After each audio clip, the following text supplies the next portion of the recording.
Assalamualaikum warahmatullahi wabarakatuh.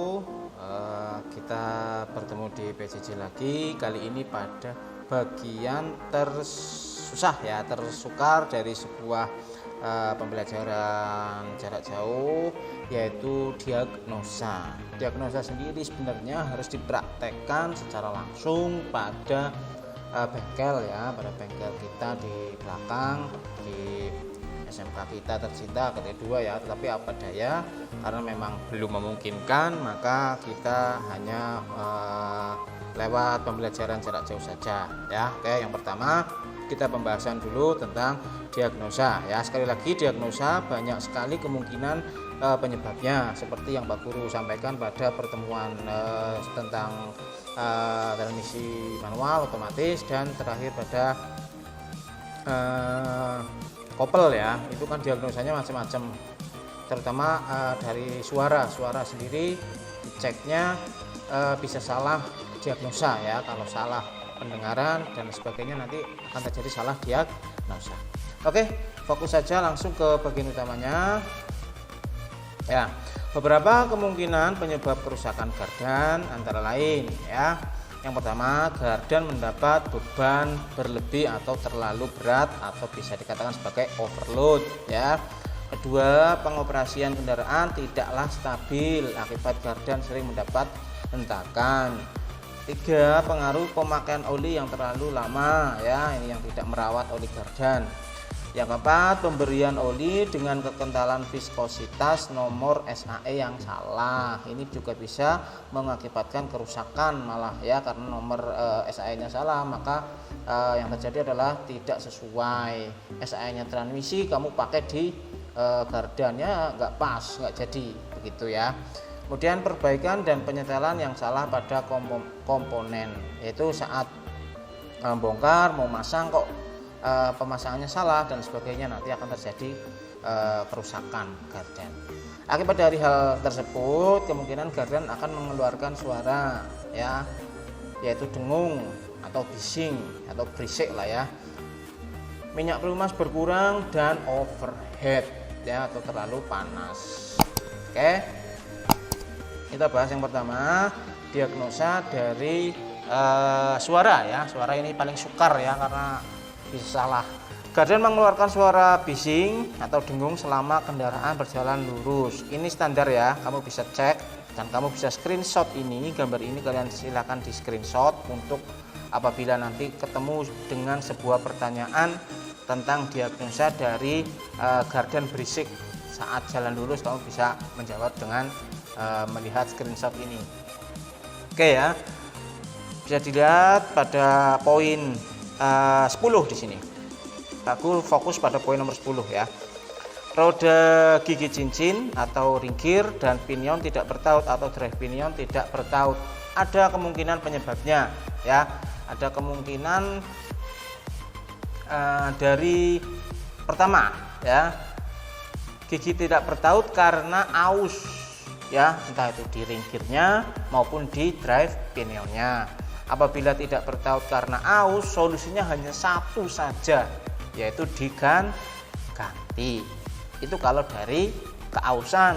Tapi kalau dari kendor akibat lama tidak setel atau tidak dicek ya, maka harus disetel dengan cara metode kontak gigi, yaitu bagian ringkir diolesi dengan penanda, nanti diputar seberapa kena penanda itu pada drive pinion ya. Kita di bengkel sudah pernah ya, kalau kalian menyimak di kelas 2 juga sudah Pak Guru ajarkan ya, maka tidak spesifik lagi Pak Guru menjelaskan ya, karena kamu sudah tahu bahwa cara penyetelannya adalah dengan kontak gigi ya.